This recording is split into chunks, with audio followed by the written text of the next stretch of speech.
ক্ষমতায় থাকার জন্য মানুষ যে এত নিচে নামতে পারে এটা জানা ছিল না।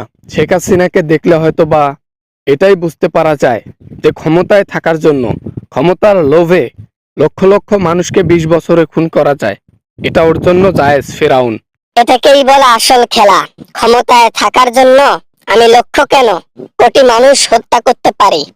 আমাকে এখনো জনগণ চিনে না।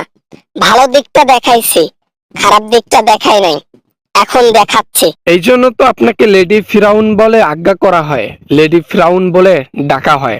আপনার মতো সরকারকে ফেরাউন বলতে দ্বিধা মনে একটুও আসে না। কেননা ফেরাউন যেরকম মুসলমানদেরকে নির্যাতন করত, আপনিও তার বাইরে নন। যদি মানুষ ফেরাউন ভেবেই ক্ষমতায় থাকতে দেয়, এটাই তো আমার জন্য অনেক। আজকে ছাত্ররা আন্দোলন করতেছে, ছাত্রদেরকে হত্যা করতেছে, কিন্তু আবার ওদিকে এসে পাম দিচ্ছে কালো শাড়ি পরে যে এরা মাস্তান করেছে।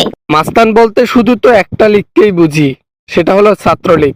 খুন খারাপি, যত সন্ত্রাস, চাঁদাবাদী, যত কিছু আছে সব কিছুতে লিপ্ত আছে আপনার ছাত্রলীগ। আপনার হুকুমেই তারা তো খুন করে, আপনার তো পাঁচাটা গোলাম তারা। এরকম কাজ করব, দেশের মধ্যে থেকে চলে যাব যেদিন না, সেদিন বাংলাদেশকে অন্য দেশের হাতে তুলে দিয়ে চলে যাব। দেখবো বাংলাদেশের মানুষ কেমনে শান্তিতে বসবাস করে। আমাকে কষ্ট দিছে না, আমার পরিবারকে হত্যা করে। আপনার পরিবারকে যারা হত্যা করেছে তারা মহান ব্যক্তি ছিল, মহৎ ব্যক্তি ছিল। এই ব্যক্তিগুলা শুধু আপনাদের দুই এক বোনকে রেখে গেছে যে জাতি বুঝুক যে আমরা কেন খুন করেছি তার পরিবারকে, এখন সেটা বুঝতেছে। তুমি অনেক বড় বড় কথা বলতেছো। তোমাকে খুঁজে বের করে কিন্তু রিমান্ডে নেওয়া হবে, আর রিমান্ড থেকে তোমাকে সরাসরি 10 বছরের কারাদণ্ড দেওয়া হবে। বুঝতে পারছো তুমি কার সামনে কি বলতেছো? হ্যাঁ, জাতির পিতার প্রসঙ্গে বাজে কথা। কে জাতির পিতা? ও তো রাজাকারের পিতা, রাজাকারের লিডার ছিল। বঙ্গবন্ধু কখনোই চায়নি বাংলাদেশ স্বাধীন হোক। ও তো পাকিস্তানের মন্ত্রিত্ব আদায় করেছিল, মন্ত্রিত্ব পেয়ে দেশ শাসন করেছিল। উল্টা বাংলাদেশকে দখলের বদলে সে একদম ভুল প্রমাণিত হয়। আমাদের দেশের কিছু মহৎ ব্যক্তি দেশটাকে স্বাধীন করে ফেলে। আজকে স্বাধীন দেশকে একদম হাতের মুঠোয় আনে এই বঙ্গবন্ধু চোর। আপনি কার কথা কাকে বলেন? জাতির পিতা একজন, ইব্রাহিম আলাইহিস সালাম। আমার বাবা দুইবার বাংলাদেশকে স্বাধীন করলো, আর তোমরা আজকে অস্বীকার করতেছো।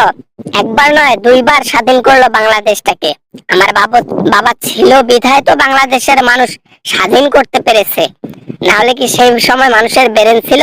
আমার বাবাই তো বিখ্যাত ব্রেনওয়ালা লোক ছিল। আপনি হয়তো জানেন না, আপনি বিদেশে ছিলেন তো তাই জানেন না। পড়াশোনা করেন না, না করেন জানা নাই। বই পুস্তক পড়বেন, বই পুস্তক পড়বেন। আপনার বঙ্গবন্ধু বাবার সাথের লোকেরাই বই লিখে গেছে আপনার বাবার সম্পর্কে। কুকীর্তিগুলো ওখানে লিখে দেওয়া আছে।